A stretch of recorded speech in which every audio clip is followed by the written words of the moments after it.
What's going on, everybody? Welcome back to a brand new video. In today's video, we are going to be discussing if it is the end of Smash Bros. Ultimate. And what do I mean by that exactly? We'll get to that in a minute. But before we hop into what exactly I mean by that, I want to say thank you guys for supporting the channel.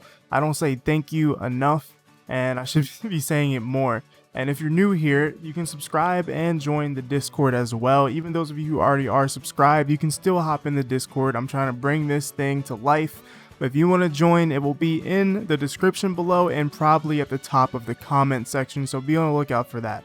But anyways, guys, thank you so much. So, like, you read the title, you clicked on the video, you heard me say this could be the end of Smash Bros. Ultimate. What do I mean by that? I'm specifically talking about the life and community of this game. Smash Bros. Isn't going anywhere. But in terms of what I mean the end, I mean the whole lifestyle of Smash may diminish to being not as significant as it has been probably the last couple years because of many factors, but we'll get to those in a second. First, I want to talk about some of the hits this game and community has taken. The first hit has obviously been the global pandemic.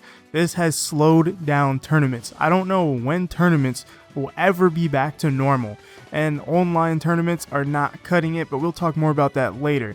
So just the whole pandemic has just hurt the game significantly when it comes on the community side and even the development side of the DLC characters of this game. And specifically the competitive scene, which I think helps keeps these games alive personally. That even has taken some hits.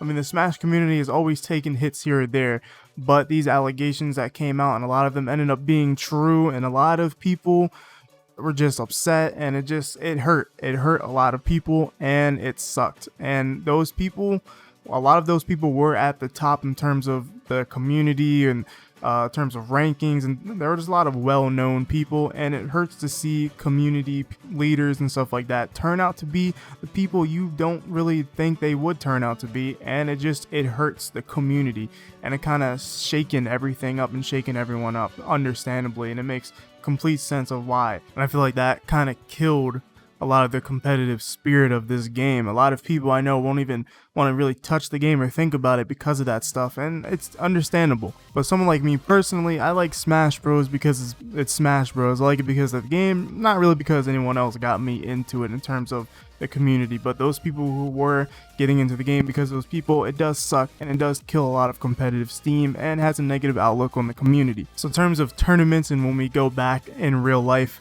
not online, there's a lot of stuff that needs to be figured out, and I feel like that's also going to be a process.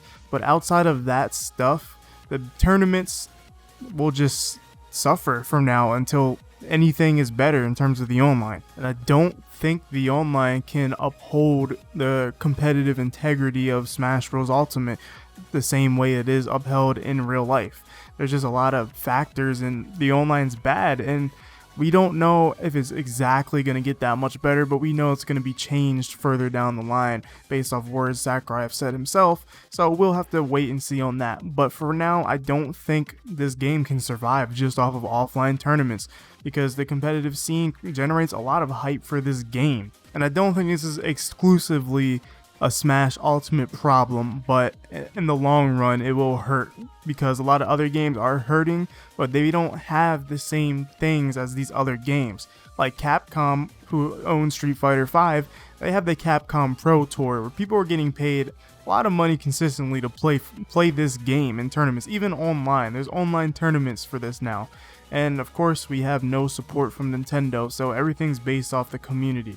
And Smash Ultimate was going to get the world tour, but obviously it's canceled for very obvious reasons. My hope is whenever we come out of this pandemic and the first tournament is allowed to be open and it makes sense for it to be open, that it will be a big return, and it won't just be people burnt out and just not ready to come back, and they're just been used to what they have been having to deal with. I hope that doesn't end up the case, and I hope it's the other way around and it's a lot of hype.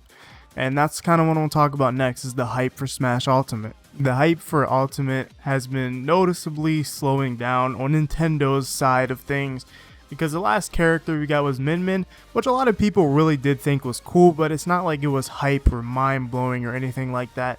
And then before that we got Byleth, which a character nobody wanted, maybe except me. I'm probably the only person that actually kind of wanted the character, but majority of people did not want another Fire Emblem character. They don't care who it is or what, they just see Fire Emblem and just like, ew, get away. And I think that simmered down people's expectations for the DLC characters. I think that people really want just something mind-blowing, not another first-party character. They want to see something crazy like Crash Bandicoot and stuff like that. And there's just not a lot of hype around the Smash DLC characters that have been released so far recently. And so far, we've only gotten one character out of Fighters Pass 2, which was Min Min back in June, which is 3 months ago now. And also the fact of we're almost done with the year and we still haven't gotten an announcement by this point. Just recently, the only Nintendo related things to happen was the Mini Direct and the Mario 3D All-Stars Collection Direct pretty much. So I think that's also just kind of hurting a lot of people. They're going long times and long periods without seeing anything about characters. And I think it's understandable to be upset about it. And I think all of this stuff adding up kind of leads to the end, quote unquote, of Smash Ultimate. I don't think it's the end of the game. I just think it's the end of the hype, pretty much. The end of the significance of the game. Like, it just kind of is fading into meh territory when it comes to hype and exciting things about the game. This is exactly what I mean by the end of Smash Ultimate. Unless. Now, I think there's a way to ease this process of dealing with a lot of stuff in the community and in the game itself. On the community side, at least when it comes to tournaments, we can do things to make things better and the connections better, like region lock stuff. That's already been implemented.